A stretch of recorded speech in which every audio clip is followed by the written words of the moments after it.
တို့ရင်သွေးလေးရေဒီတစ်ခါပြိုဖျက်မဲ့ပုံပြင်လေးရဲ့နာမည်ကတော့ပြာနဲ့စိန်မဲ့ဖြစ်ပါတယ်နော်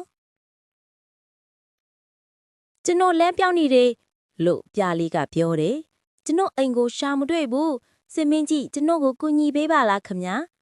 ဒီအတိုက်ကမင်းရဲ့အိမ်လားပြာလေးလို့စင်ကမေးတယ်အော်မဟုတ်ဘူးလို့ပြာလေးကအော်လိုက်တယ်ဒါကငှက်ရဲ့အိမ်ပါ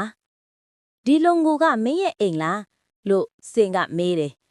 အော်မဟုတ်ဘူးဒါကလင်းတို့ရဲ့အိမ်ပါဒီပြောင်းကမင်းရဲ့အိမ်လားပြားလေးအော်ဟုတ်တယ်လို့ပြားလေးကပျော်ရွှင်စွာပြောလိုက်တယ်ဒါကကျွန်တော်ရဲ့အိမ်ပါကျွန်တော်ကိုကူညီပေးတဲ့အတွက်ကျေးဇူးတင်ပါတယ်စင်မင်းကြီးပုံမြင်လေးကတော့ဒါပါပဲကွယ်ပုံမြင်လေးကိုအဆုံးထိကြည့်ရှုပေးခဲ့ကြလို့ကျေးဇူးတင်ပါတယ်နော်တို့ရင်သွေး channel လေးကို like and subscribe လုပ်ခဲ့ကြဖို့လည်းမမေ့ပါနဲ့နော်